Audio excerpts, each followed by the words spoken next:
Venía con delay.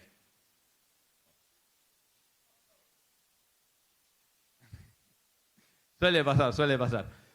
Mientras vamos poniendo, ¿cuáles son esas verdades fundamentales del cristianismo bíblico, esas imprescindibles para nuestra supervivencia espiritual? Buenísimo, gracias. Y vamos a empezar entonces con la primera de ellas, y es la gracia de Dios. La gracia de Dios es lo que hace al cristianismo único entre todas las cosas que podemos pensar. ¿Por qué?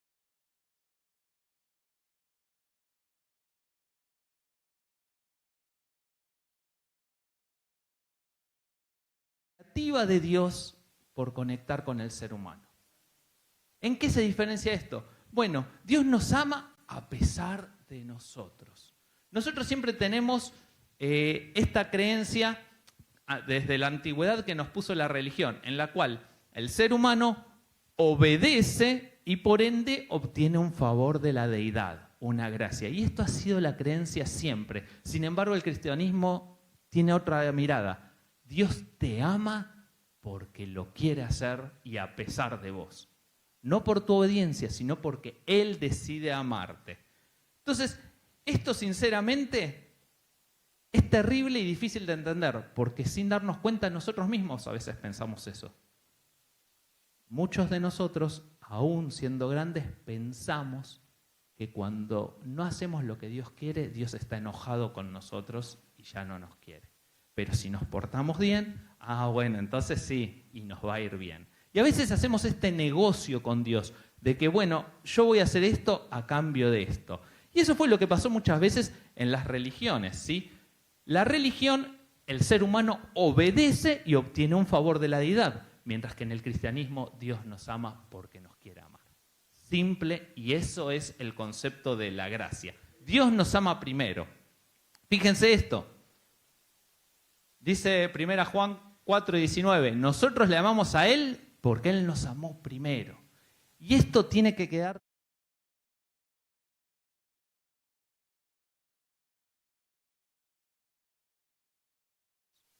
No tiene que ver con vos, no tiene que ver con que, pero Dios lo ama más a este que a mí. No, Dios decide amar. En la antigüedad la creencia era la siguiente. Yo voy a una deidad, puede ser Zeus, puede ser un Quetzalcóatl, puede ser el dios que te imagines, y le ofrezco un sacrificio. En respuesta, obtengo un beneficio. Por ejemplo, que las cosechas sean abundantes. Si eso pasa, el año que viene voy a hacer un sacrificio mejor y voy a obtener un resultado mejor. Y eso es lo que siempre se creyó. Ahora, si no sucede así, si yo ofrezco un sacrificio y este año no llueve, las cosechas se pierden, ofreció un mal sacrificio. Entonces, ¿qué tengo que hacer el año que viene? Ir a ofrecer un mejor sacrificio. Por eso se iba escalando y no es raro que en las culturas primitivas se ofreciesen constantemente al primogénito. Que uno fuese y sacrificase a su hijo a las deidades, y vamos a ver que Dios advierte mucho en la Biblia, porque hasta los israelitas, cuando adoraban a Moloch, iban y le ofrecían su hijo. ¿Por qué? A cambio de prosperidad. Vamos a encontrarnos con una historia muy llamativa. Todos conocemos en Génesis 22. No estoy pudiendo pasar. A ver si lo vamos a pasar de ahí.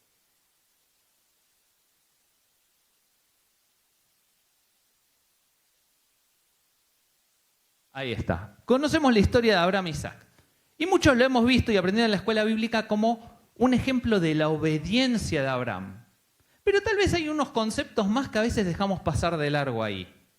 Pensemos en lo siguiente. La Biblia nos dice que Abraham era de Ur de los Caldeos. Los caldeos era un pueblo sumerio con una tradición donde era muy común esto de los sacrificios. Ellos adoraban a los elementos de la naturaleza y hacían sacrificios humanos. Cuando Dios le pide que Abraham vaya y entregue a Isaac como sacrificio, fíjense que llamativamente no le explica cómo hacer el sacrificio. Abraham ya sabía y había visto esta costumbre. Sin embargo, Abraham creía que aún ofreciendo a Isaac, Dios lo iba a levantar de los muertos porque le había hecho una promesa. Pero Él va, lo ata y lo pone. Y en este cuadro que podemos encontrar, justamente se ve lo disruptivo.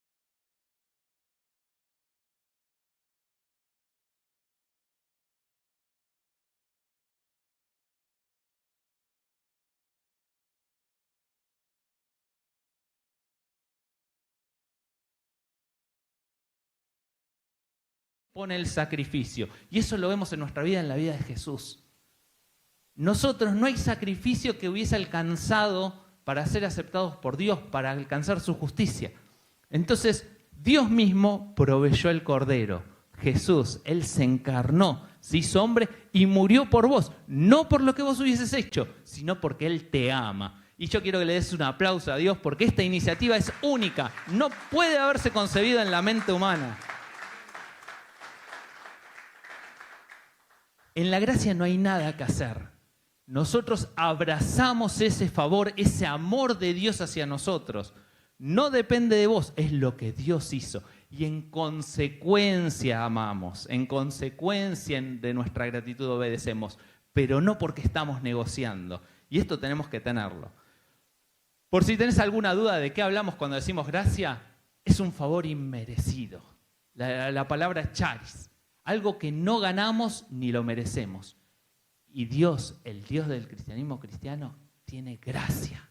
Y la gracia es lo que Él tiene para tu vida. Pero también es un amor anticipatorio, significa. Dios te ama primero. Entonces, Él acepta y nosotros como respuesta a ese amor le amamos. Entonces, en primer lugar, tenemos esta idea. Fíjense lo que nos va a decir el apóstol. Dios los salvó por gracia cuando creyeron. Ustedes no tienen ningún mérito en eso.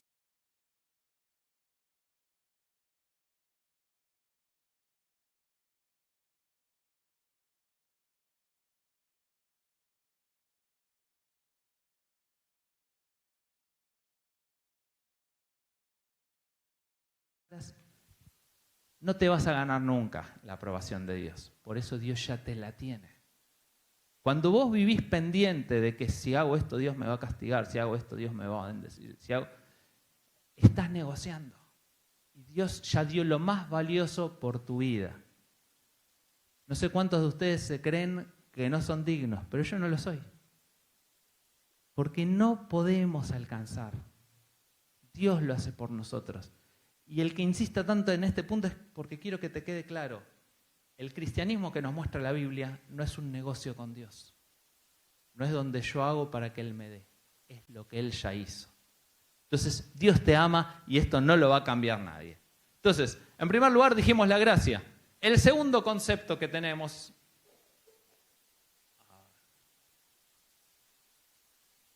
Ahí está. Es la revelación de Dios. Y la revelación de Dios lo vemos a través de la Biblia. ¿Sabes? Muchas veces nosotros nos acercamos a la Biblia como si fuese un libro de historia. Pero la Biblia, Dios no solamente nos dio su gracia que nos aceptó, sino que nos dejó un plan trazado de cómo podemos caminar en nuestra vida y que nos vaya bien. Aunque no lo creas, Dios está fuera de la historia. Él no está limitado al tiempo, pero ya sabe todo el desarrollo del mismo. Sabe lo que va a pasar. Y dejó escrito un manual donde vos tenés las instrucciones, que si las seguís, te va a ir bien. ¿Cuántos de ustedes les gustaría saber en qué invertir para hacerse rico rápido?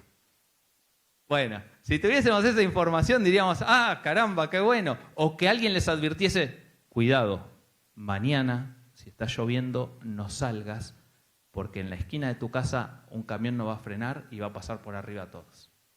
Nos encantaría conocer el futuro, saber cómo movernos. Sin embargo, Dios, el Dios de la historia, sabe los principios que son comunes a todos para que llevemos una buena vida.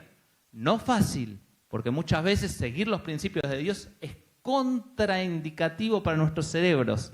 Sin embargo, cuando yo obedezco, cuando doy ese paso de hacer lo que Dios me indica, el resultado es lógico, es que me va bien. En otras palabras, no peco. Porque ¿qué es el pecado? Es básicamente aquello que me lastima, aquello que hago contra la voluntad de Dios y viene la consecuencia lógica. Y muchas veces vemos el pecado como el castigo de Dios. Si yo salgo descalzo a la nieve. Y mi mamá me dice, Daniel, no salgas descalzo porque te vas a enfermar. Y me enfermo, no es mi vieja que me envió una gripe. Es la consecuencia lógica de no haberme cuidado. Sin embargo, nosotros a veces no lo vemos así en la Biblia. Vemos la Biblia como algo restrictivo, como, qué mala onda este Dios que no quiere que nos divirtamos. Pero la realidad es que cuando nosotros creemos y actuamos en consecuencia, nos va bien.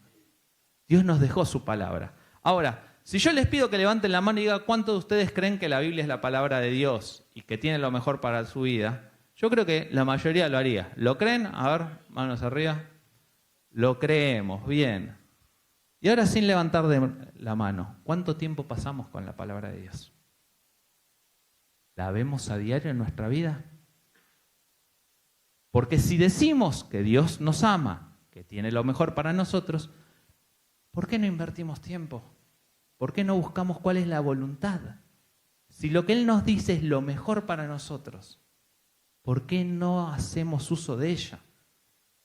Me encanta cómo lo expresa Salmos, Tu palabra es una lámpara que me muestra por dónde caminar y es una luz en mi camino.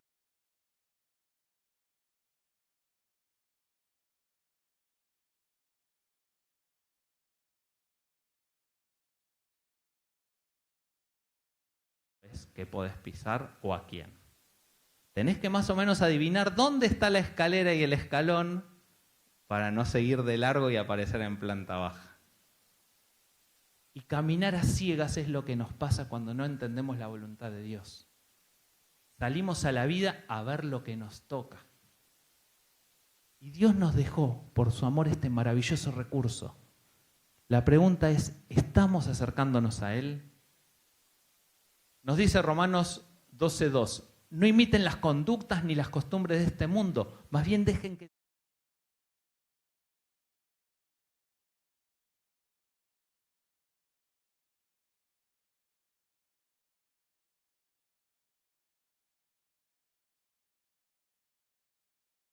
que Dios tiene para tu vida está ahí, pero depende de vos que la vayas a buscar.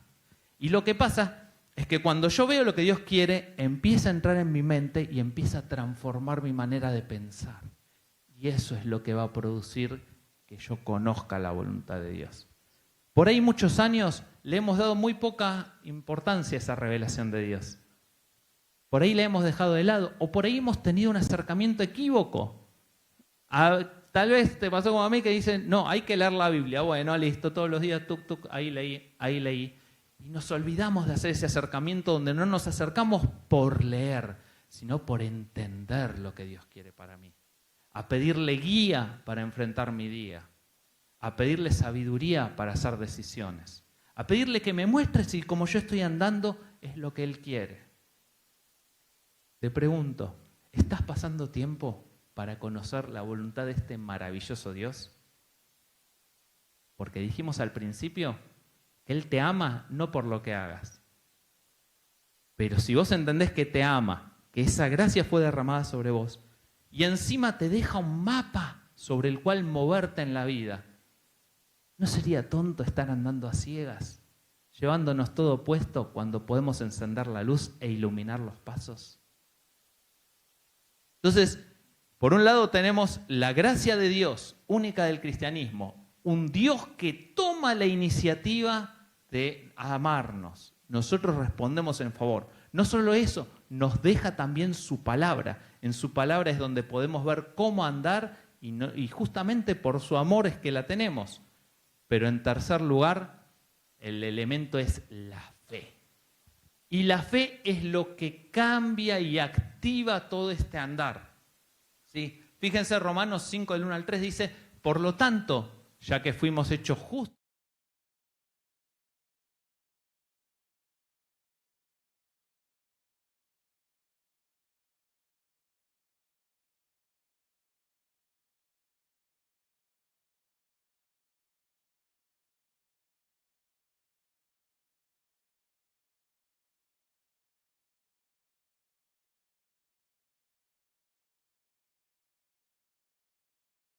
¿sabes qué? La fe es la respuesta humana a esa iniciativa que Dios tiene. sin la fe puesta en la gracia de Dios, no funciona. Es como tener un remedio. Yo estoy teniendo pulmonía y sé que en el momento en que tome esto me voy a sanar. ¿Por qué? Porque este remedio es buenísimo, pero nunca lo tomo. La fe es lo que activa ese conocimiento y lo lleva a una transformación en mi vida. Porque yo creo lo que Dios dice. ¿Cuántos de ustedes le comprarían a un pelado que está vendiendo un tónico para que te crezca el pelo? Es buenísimo, podés estar pelado, usalo. Yo primero me quedo pensando, ¿y vos lo probaste? Porque definitivamente me está vendiendo algo que él no cree que le va a funcionar, si es que quiere. Bueno, nos pasa lo mismo. Muchas veces nosotros decimos pasajes de memoria de la Biblia, decimos Dios te ama, Dios quiere esto para vos, pero no lo ponemos en práctica. Y la fe es lo que nos lleva a creer que eso que Dios nos muestra en su revelación puede hacer una transformación en nuestra vida y lo llevamos a la práctica. Ahora, ¿saben qué? Muchas veces no terminamos creyendo y nos va a decir este pasaje ese. Ahí está, lo voy a leer mientras de acá. De Hebreos 11, 1 y 2. La fe es la seguridad de recibir lo que se espera. Es estar convencido de lo que no se ve. Gracias a su fe, nuestros antepasados. Fe porque le creyó a Dios. Ahora, hace un rato contábamos la historia. Abraham fue a ofrecer a su hijo. ¿En qué momento se vio la fe de Abraham? Cuando le dijo, sí, Dios, yo sé que lo que vos querés es lo mejor. Yo sé que ofrecer a Isaac va a servir. ¿O fue cuando estuvo ahí, levantó el cuchillo y los fue a sacrificar? Dios intervino, proveyó salvación, pero Abraham creía que Dios iba a cumplir lo que iba a decir y estuvo dispuesto a dar lo que más le costaba.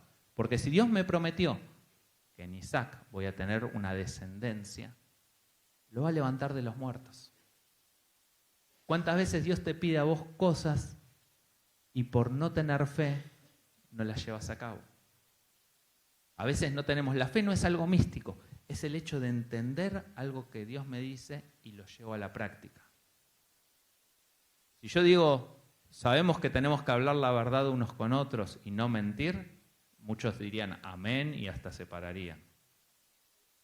Cuando mañana en el trabajo falta plata y fue un error tuyo, y te dicen, ¿por qué falta plata? ¿Buscas culpables ajenos o decís, me equivoqué y hablas la verdad? Ahí se ve la fe. En las situaciones difíciles donde Dios me dice esto y yo digo, no me conviene decirlo. Hace un tiempo yo había perdido una escalera en el trabajo. No sabía qué decía, entonces yo estaba pensando, una escalera de estas, no sé, por lo menos 200.000 me van a cobrar. Bueno, igual la realidad es que hace años la perdí, nunca me la pidieron. Y bueno, puedo decir, sí, la camioneta pasó de mano en mano, en algún momento desapareció. Y ya tenía más o menos todo armado, porque en el fin y al cabo no es que es mentira, la camioneta la usaron otros, por ahí algún otro, y por ahí sin decirlo puedo llegar a entender o a dar a entender. Sin embargo, me carcomía esta. Sos hijo de Dios, no lo podés hacer. Y no es fácil. Porque ahí ya es, mi sueldo va a haberse reducido grandemente. Pero sin embargo, es lo que Dios me pide. Y a veces puede que tengas el resultado que querías o a veces no. Pero cuando yo creo que lo que Dios me dice que haga es lo mejor para mi vida, no me queda otra que ir y hacerlo. En este caso, gracias a Dios, salió bien. Porque le dije, mira, ¿sabés qué? Yo sé que me la dieron, pero la realidad es que en algún momento la perdí. No sé cuándo fue, no sé en qué momento pasaron. Ah, bien, ¿en qué año fue tal? ¿Sabés qué? Ya está, nos hacemos cargo nosotros. Pero también podría haber salido, bueno, la tenés que pagar. ¿Y qué? ¿Dios no fue fiel? La realidad es que yo tengo que confiar en Dios y hacer lo que Él me dice, aun cuando para mi mente sea contraproducente. Los que están en la escuela todavía, o en la facultad, Cuando yo no sé la respuesta, pero mi compañero la tiene un poco destapada a mi costado. Y bueno, si no apruebo voy a tener que pasarme otros días en casa, no me van a dejar salir. Este sábado iba a ir con mis amigos y ya no me van a dejar porque tengo que estudiar. Todo sea por la causa. Y eso demuestra que decimos que amamos a Dios y que creemos que tiene lo mejor para nuestra vida, pero no lo vivimos. ¿Qué tal en tus relaciones? ¿Estás tratando al otro como Dios te pide que lo trates? En tu hablar, en tu vocabulario. Cuando Pablo dice, ninguna palabra podrida, corrompida es la idea, salga de tu boca, sino aquella que sea de edificación para el otro, para que lo ayude, para que lo anime. Si grabasen nuestro hablar en un día, ¿estarías dispuesto a que lo pasen acá? Ahí se muestra la fe, en las cosas chiquitas. No creo que a muchos de ustedes, de hecho, les diría que pidan una segunda opinión, pero no creo que Dios venga y les pida que sacrifiquen a su hijo. Yo sé que muchos lo harían voluntariamente, no. Pero la verdad es que en las cosas chicas vas a caminar por fe. No en esas gigantes. No en eso donde vas a... No, cuando me vayan a matar y me pidan que niegue a Dios, voy a decir, no, yo creo en Dios. No, lo estás demostrando en estas acciones chicas. Si yo no puedo creer que congregarme es lo mejor para mi vida y busco estar en la congregación con otros hermanos, entonces me estoy perdiendo algo grandioso. Como dijimos al principio, no es que va a venir el castigo de Dios sobre tu vida, sino que te estás perdiendo de este Dios de amor que quiere lo mejor para vos y que te lo dejó revelado.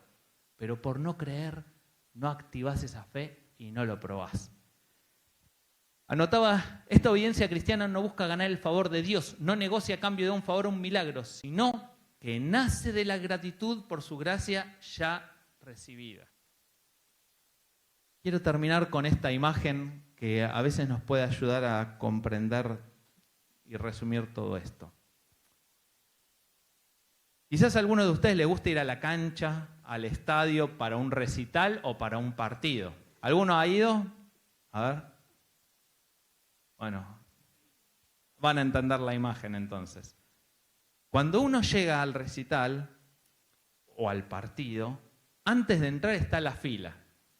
Pero digamos que para muchos el show no comienza cuando estás dentro del estadio, empieza allá afuera, cuando están con todos los de tu equipo cantando, cuando escuchás, si fuiste a ver un recital, a todos cantando canciones, y están haciendo unas hamburguesitas, unos choris, o viene uno vendiendo pizza y vos ya vas ahí comprando, y ya estás celebrando antes de entrar, ¿sí? Vas a ver un partido de la selección y ya está toda la hinchada argentina saltando, cantando y alentando antes de entrar. Y vos dijiste, y estás cantando, te pasan un choripán, estás comiendo, disfrutando, te juntás con gente que no conocés y vas haciendo un montón de vitoreos. Y cuando llegás a la entrada decís, bueno, gracias, nos vemos. Y te vas a tu casa. Te perdiste lo mejor, lo que sucedía adentro. Y muchos cristianos vivimos así nuestra vida. Venimos a la iglesia, cantamos un par de canciones, escuchamos lo que nos dicen desde el frente y nos vamos a nuestra casa y nos perdemos lo que es la vida cristiana, que es lo que sucede en la semana. Cuando todo eso que vivimos el domingo lo podemos vivir cada día, cuando buscamos a Dios en oración, cuando agarramos y llamamos a los hermanos. Y cuando eso que aprendimos el domingo o en la semana, que Dios nos quiere hablar todos los días, lo vivimos en la práctica. Por ahí hemos confundido lo que es la vida cristiana con un show religioso de fin de semana y nos hemos perdido de vivir esta vida. ¿Sabes qué? La vida cristiana es mucho más que asistir a la iglesia. La vida cristiana es más que una serie de actividades religiosas. Es la respuesta a la gracia inmerecida de Dios, revelada en su palabra y que se activa mediante la fe cuando nosotros accionamos. Entonces, nuestra respuesta a la justificación por fe es nuestra respuesta a la gracia de Dios, o sea, la iniciativa que Él tuvo revelada en su palabra que va a ser nuestra guía. ¿Qué vas a hacer con esto? ¿Qué vas a hacer esta semana? ¿Cómo vas a responder a esa iniciativa de Dios? Quiero invitarte a que bajemos nuestras cabezas y pensemos un momento. Y quiero llamarte a que esta palabra te mueva a la acción. Por un lado, quiero desafiarte a que respondas con gratitud a Dios, a su iniciativa. Por ahí has descuidado tu tiempo con su palabra. Por ahí es momento de que llegues a tu casa e inicies un plan de lectura. Por ahí que escribas esos aprendizajes, que busques ponerlos en práctica en la semana. Es un desafío grande, pero por ahí es una de las respuestas que puedes hacer en iniciativa. Pero por otro lado, tal vez no conoces a Jesús y hoy escuchaste acerca de esta gracia, de esta iniciativa que Él tiene de amarte a pesar de todo. No sé cuál es tu vida, pero ni la tuya ni la mía alcanzan. Y esto es lo loco del cristianismo. El cristianismo bíblico en el que un Dios ama a gente mala, a gente que no lo merece. Y Dios te ama a vos. Y si vos no lo conocés, hoy te invito a que hagas esta oración en tu corazón y le digas: Dios, no te conozco mucho, pero esto de que me hayas amado y que me ames a pesar de mí, que hayas suplido lo que necesitaba con tu Hijo al morir en la cruz, sinceramente me confunde. Quiero, Señor, pasar a ser hijo tuyo, abrazar esa gracia y empezar a disfrutar de un Dios que me ama más allá de cómo yo soy. ¿Sabés qué dice la Biblia? Que cuando vos confesás con tu boca que Jesús es el Señor quien murió por vos, que murió por tus pecados, vos pasás a ser su hijo. Entonces, quiero invitarte a que si no lo hiciste, no te vayas de acá sin esta seguridad de ser su hijo. Papá, te damos gracias por cada persona aquí presente. Te damos gracias por todos aquellos que pueden encontrarse con tu palabra día a día, pero también con este desafío que nos dejás de empezar a caminar, Señor. Papá, queremos abrazar estas verdades y no soltarlas y recordar siempre tu gracia sobre todo, la revelación, la guía, pero también nuestra respuesta. Ese agradecimiento en el cual nosotros vivimos en consecuencia de tu voluntad y no perdernos de nada de esto. Ayúdanos a disfrutarlo y guardá, Señor, a cada una de esas personas que hoy te está recibiendo, que hoy, por ahí sin entenderlo por primera vez, está aceptando ese regalo, esa iniciativa tuya de amarnos y responda a ello. Guarda sus vidas. En el nombre de Jesús. Amén. Y quiero invitarte que si hoy hiciste esta oración, si fue la primera vez que le pediste a Dios que entre en tu vida, no te vayas sin hablar con alguien. Tenés a nuestros pastores, Walter, Guillermo, estoy yo, o también cualquiera de las personas, y que te acerques y le puedas decir: no entendí mucho esto, o hoy hice esta oración, pero quisiese saber un poco más. No te lo pierdas. Gracias.